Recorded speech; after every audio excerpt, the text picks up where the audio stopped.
name is Mohammed Rizwan and I am a senior mechanical engineer in CPI and associated with CPI for past 4 years. Thank you.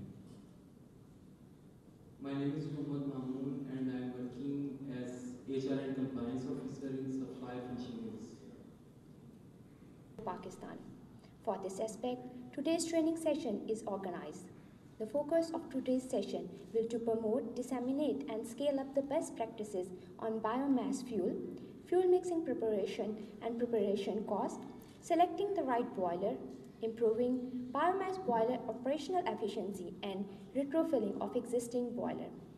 For this purpose, an international renowned Danish expert has been invited, Mr. Lars Morer.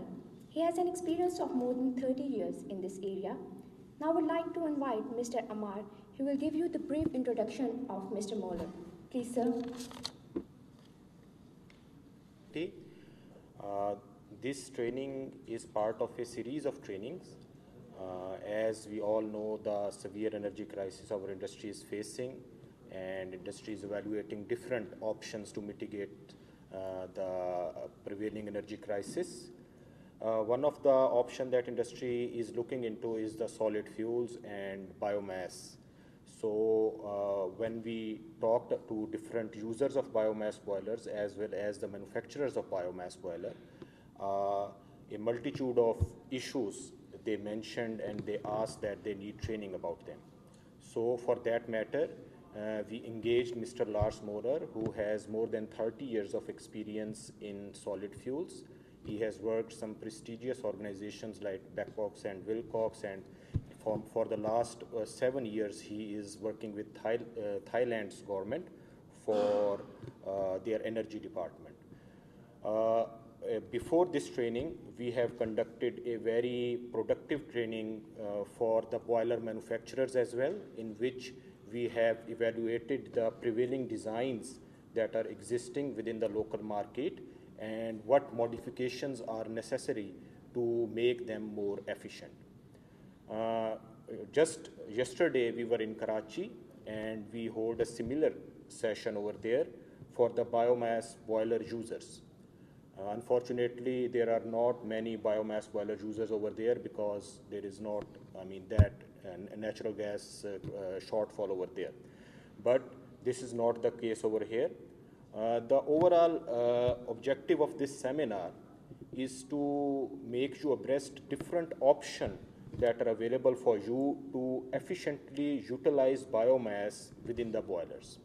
So we will be talking about how to prepare your fuel for biomass boiler. Then we will be talking about how to co-fire biomass with the coal. We will be talking about how to improve upon the existing boiler, as well as if you want to retrofit your boilers, existing water tube boilers with biomass, what considerations you must keep in your mind. So this will be the overall scope of the session. We would love that if this could be a very interactive sessions, the issues that you people are facing, the questions you have about it. So I'm looking forward to have a very lively session over here. Thank you very much for coming. I would like to now to invite Mr. Lars Moller to take on for the rest of the day. Thank you.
how the situation looked very much like in Thailand 10 years ago. So there's a lot to do here. There'll be a lot for you to do.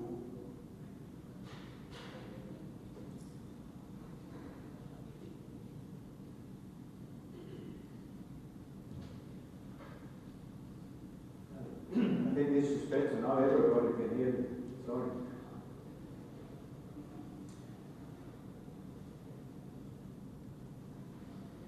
One of the first things, one of the most important things when we start talking about biomass and biomass boilers, that's the fuel. That's what it's all about.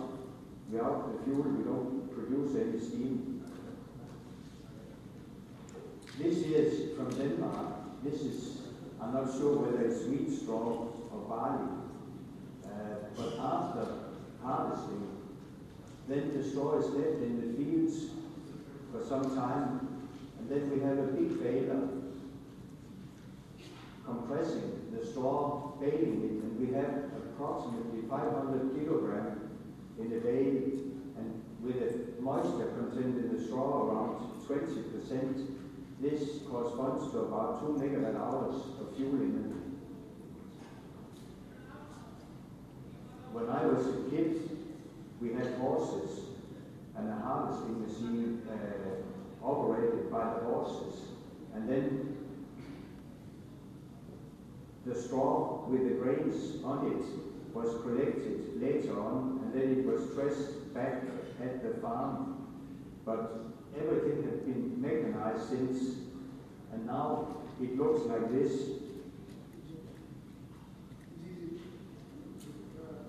This here is from Thailand. This is not sugarcane. This is giant king grass.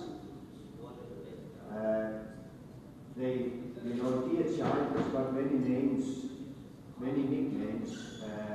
Giant king grass, giant napier grass. They started growing it with the purpose of using it for energy, as an energy crop. They developed special types of giant king grass, but they ended up with a grass that has got 11% protein. It's an ideal feed for dairy cows. You get much more money by selling it for dairy cows than turning it to energy. It's not been a failure. You can grow 350 tons of this per hectare per year with proper irrigation.